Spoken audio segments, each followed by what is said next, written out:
ओम श्री गुरु सत्ताय नमः। सभी को प्रणाम। पिछले वीडियो में आपने सुना कि बाणासुर का कुमारी कन्या द्वारा वध करने वाली कथा का वास्तविक आध्यात्मिक अर्थ आचार्य श्री के अनुसार कुछ इस प्रकार का है। आचार्य श्री ने बताया कि चेतना के कुमारी होने का अर्थ है उसमें किसी भी कामना का उदय नहीं होना, उदय हुआ भी हो तो नष्ट हो जाना। जगह जगह प्रचार फेरियां निकालने के बारे में आचार्य श्री का मानना था कि इनसे क्षणिक उत्साह भले ही आ जाए, परिवर्तन या युग प्रत्यावर्तन प्रक्रिया में कोई गुणात्मक परिणाम नहीं आएंगे। उसके लिए तो थोड़े से संकल्पवान व्यक्ति मिलें, बैठें और विचार विनिमय करें तो वह ज्यादा उपयोगी है।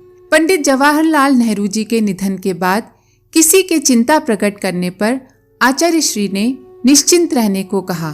आइए इसी क्रम को आगे बढ़ाएं। तपोभूमि में आए साधकों ने आचार्य श्री के इस निर्णय को स्तब्ध होकर सुना था।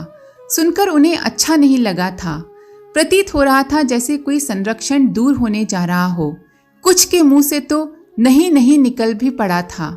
3-4 कार्यकर्ताओं को हिचकियां लेते हुए रुलाई फूट पड़ी थी। आचार्य श्री ने उन सबको सांत्वना देते हुए समझाया कि सभी अभिभावकों को किसी न किसी समय विदा लेना ही होता है। हमारी मार्गदर्शक सत्ता विदाई का क्षण आने तक व्यवस्थित काम कराना चाहती है तो उसमें सभी को प्रसन्न होना चाहिए। सुनकर उन कार्यकर्ताओं की रुलाई फूट पड़ी थी। अपने गुरु को देखना, सुनना और अनुभव करना तब सहज संभव नहीं होगा। यही व्यथा उन्हें साल रही थी। आचार्य श्री ने उन्हें फिर समझाया कि ये विक्षोभ जागतिक स्तर पर है। यज्ञ आयोजनों और दूसरे सार्वजनिक कार्यक्रमों में अब की तरह नहीं आ पाने के बावजूद हम लोग एक दूसरे के और ज्यादा निकट अनुभव करेंगे। वहां आए साधकों को इन वेदांती सांत्वनाओं से संतोष नहीं हो रहा था। आचार्य श्री ने इस विषय पर ज्यादा कुछ नहीं कहते हुए युग निर्माण आंदोलन की चर्चा छेड़ दी थी। इस विषय पर आचार्य श्री ने निर्णय बदलने या उस पर फिर से विचार करने में अवश्यता जताई। ऐसी अवस्था जिसमें ये ध्वनित हो रहा था कि निर्णय उनका अपना नहीं है, उनकी मार्गदर्शक सत्ता का है। कुछ साधकों से उन्होंने स्पष्ट कहा भी कि तुम लोगों के लिए यदि कोई व्यवस्था दूं तो उसे मानोगे या अपने स्वजन संबंधियों का मन रखने के लिए उसमें किसी तरह का संशोधन करोगे। साधकों का उत्तर नकार में ही था। आशय यही था कि गुरु की आज्ञा का उल्लंघन नहीं करेंगे। इस उत्तर के बाद साधकों को स्पष्टीकरण की आवश्यकता नहीं रह गई थी। आचार्य श्री ने उस उत्तर को आगे बढ़ाते हुए कहा, मुझे अपने साथ अपने पास रखने की मोह माया छोड़ सकते तो उचित यह होगा कि युग साधकों का एक एक विरवा अपने घर में लगाओ। परिवार के एक सदस्य को महाकाल के काम में नियुक्त करो। किशोरों के लिए उनका जोर था। पिछले 2 वर्ष से बन रही रूपरेखा के अनुसार 4 वर्षीय पाठ्यक्रम वाला युग निर्माण विद्यालय शुरू होना था। इसके लिए साधकों ने उत्साह दिखाया था। उस उत्साह का निर्वाह किया जाता तो ज्यादा युवकों को अवसर नहीं मिल पाता। आचार्य श्री ने क्षेत्र के वरिष्ठ कार्यकर्ताओं को बुलाया और संख्या के साथ स्थिति का तालमेल बिठाने के लिए 3 दिन तक विचार मंथन किया। उस मंथन का सार यह निकला कि किशोरों की प्रतिभा को अंकुरित होने दिया जाए। पल्लवित पुष्पित करने का दायित्व वह स्वयं उठाएं। इस निर्धारण के बाद युग निर्माण विद्यालय का पाठ्यक्रम 1 वर्ष निश्चित हो गया। 5 वर्ष बाद आचार्य श्री के चले जाने की बात कानों कान फैल गई। साधकों का मन इस प्रयाण को स्वीकार नहीं कर पा रहा था। अपनी भावनाएं व्यक्त करते, तर्क देते हुए पत्रों का तांता लग गया था। तपोभूमि आने वाले साधकों की संख्या भी बढ़ गई। आने वाला हर साधक आचार्य श्री की विदाई और उनके बाद अपने संसार की चिंता जताता दिखाई देता था। आने वाले हर साधक को समझना और समझाना एक कठिन कार्य था। यह सिलसिला 3-4 महीने तक वेग से चला, फिर थम सा गया। साधकों ने मान लिया था कि निर्णय में कोई परिवर्तन नहीं होना है। आचार्य श्री का अपना स्वयं का निर्धारण नहीं है, ये उनकी मार्गदर्शक सत्ता ने ही तय किया है। कोई परिवर्तन होना है तो ये उन्हीं के वश की बात है। प्रयाग में कुंभ पर्व संपन्न हो चुका था। उस मेले में भारतीय अनुयायियों को संगठित करने की एक पहल हुई थी। उस पहल के अनुसार भारत में जन्मे सभी विश्वासों, परंपराओं और पूजा उपासना पद्धतियों के अनुयायियों के लिए एक सामान्य संबोधन प्रयुक्त किया जाना था, हिंदू। ये संबोधन पहले भी प्रचलित था, लेकिन पिछली कुछ दशाब्दियों से जैन, बौद्ध, सिख आदि अपने लिए अहिंदू या अल्पसंख्यक जैसे शब्द इस्तेमाल करने लगे थे। विचारशील व्यक्तियों, सामाजिक नेताओं और धर्मगुरुओं को यह प्रवृत्ति विघटनकारी लग रही थी। कुंभ से पहले भी विभिन्न नेताओं और आचार्यों ने इस खतरे को अनुभव किया था। निराकरण की दिशा में कुछ उपाय भी सोचे जा रहे थे। इन उपायों में संगठन ही प्रमुख था। संगठन के काम में जुटने के लिए संघ के सरसंघ चालक गुरु गोलवलकर पूरी शक्ति से जुटे थे। उन्होंने चारों शंकराचार्यों को, विभिन्न पीठों और संप्रदायों के अधिपतियों, प्रमुखों को एक मंच पर साथ लाने में सफलता प्राप्त कर ली थी। गुरु गोलवलकर के प्रतिनिधि उनका निमंत्रण लेकर आचार्य श्री के पास आए थे। आचार्य श्री ने गुरु गोलवलकर का निमंत्रण स्वीकार कर लिया। भेंट के लिए वाराणसी का चयन हुआ। इस बीच गायत्री तपोभूमि में एक साधना शिविर संपन्न हो रहा था। शिविर में 28 साधक आए। इसे मात्र एक संयोग ही माने कि 28 साधकों में से 9 सन्यासी थे। सन्यासियों को दीक्षा देने में आचार्य श्री संकोच करते थे। उनके संकोच का आधार यही था कि गृहस्थ को सन्यासी का अनुयायी होना चाहिए, न कि सन्यासी को गृहस्थ का। दीक्षा के लिए आने वाले सन्यासियों का आग्रह होता था कि ऋषि गृहस्थ ही होते थे, लेकिन उनका स्थान सन्यासी से ऊपर है। ऋषि व्यवस्था और परंपरा के नियामक हैं, इसलिए वे सभी आचार्यों के लिए वंदनीय हैं। इस शिविर में जब 9 सन्यासी एक साथ आ गए और दीक्षा का आग्रह करने लगे, तब भी इसी तरह की चर्चा होने लगी। आचार्य श्री ने सन्यासी साधकों से ये कहते हुए बात समाप्त कर दी, हम कोई नया साधना संप्रदाय नहीं बना रहे। यज्ञोपवीत संस्कार के माध्यम से लोगों को सिर्फ गायत्री उपासना की प्रेरणा भर दे रहे हैं। आप भी चाहते हैं तो उपवीत पहने और प्रातः सायंकाल दोनों समय संध्या उपासना करें। आचार्य श्री ने अपनी बात को यहाँ विराम दिया और कुछ क्षण बाद फिर बोले, लेकिन ध्यान रहे, संन्यास की दीक्षा लेते समय आप लोग यज्ञोपवीत का त्याग कर देते हैं। उसे दोबारा धारण करने में दोष लगेगा तो क्या करेंगे? स्वामी जगदीश्वरानंद नामक सन्यासी ने कहा कि आप हमारे मार्गदर्शक हैं, हमें व्यर्थ न डराइए। आपने अब से पहले भी किसी सन्यासी को कषाय छोड़ने और समाज का काम करने के लिए कहा है, तो फिर आप हमें क्यों मना कर रहे हैं? वहां आए अन्य सन्यासियों ने भी उत्थान पतन और अवरोध सहयोग आदि का विचार किए बिना साधना मार्ग पर चलते रहने की उत्कंठा जताई।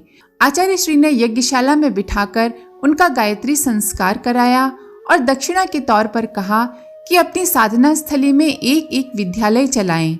इस दक्षिणा के लिए प्रेरित करते हुए उन्होंने स्वामी केशवानंद का उदाहरण दिया था। राजस्थान में स्वामी केशवानंद ने हजारों बच्चों और युवकों को शिक्षित बनने का अवसर उपलब्ध कराया था। अगर स्वामी केशवानंद नहीं होते तो शायद ये युवक या बच्चे पढ़ लिख नहीं पाते। संगरिया में विश्वविद्यालय स्तर का संस्थान ग्रामोत्थान विद्यापीठ उनके साधु पुरुषार्थ की ही देन है। स्वामी केशवानंद आचार्य श्री से प्रायः मिलते रहते थे।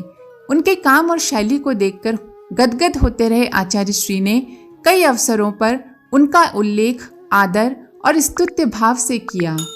आचार्य श्री ने शिविर में आए सन्यासी साधकों को स्वामी केशवानंद की कार्य पद्धति के बारे में कितनी ही अनूठी बातें बताईं। कहा कि आप अपने क्षेत्र में जाएं तो वहां भी इसी तरह के विद्या विस्तार के कार्यक्रम चलाना चाहिए। शिविर संपन्न हुआ। करीब 2 सप्ताह बाद वाराणसी में गायत्री महायज्ञ होना था। आचार्य श्री वहां जाने से पहले तपोभूमि के कार्यकर्ताओं से कह रहे थे, विद्या का विस्तार 2 तरह से करना है। इन 2 उपायों में शिक्षा और सद्ज्ञान दोनों समाहित हों। शिक्षा का अर्थ है लोग पढ़ना लिखना सीखें, सद्ज्ञान अर्थात विद्या विवेक सीखें। यह प्रसार शिक्षित और साक्षर लोगों में ही किया जा सकता है। जो लोग विद्यालय आदि चला सकें वे ये काम करें। इस तरह के कार्यों में अपने आप को खपा देने की स्थिति कम ही लोगों की होगी। इसलिए ये काम साधु सन्यासी को सौंपा जाएगा। वे लोगों से साधन सहयोग जुटा सकते हैं। दूसरी तरह का काम कोई भी लगनशील व्यक्ति कर सकता है। उसके लिए साधनों की उतनी आवश्यकता नहीं है जितनी लगन की। कपड़े के एक झोले में प्रेरक पुस्तकें रखकर यह काम किया जाता रह सकता है। वाराणसी में महायज्ञ के अवसर पर आचार्य श्री और गुरु गोलवलकर की भेंट हुई।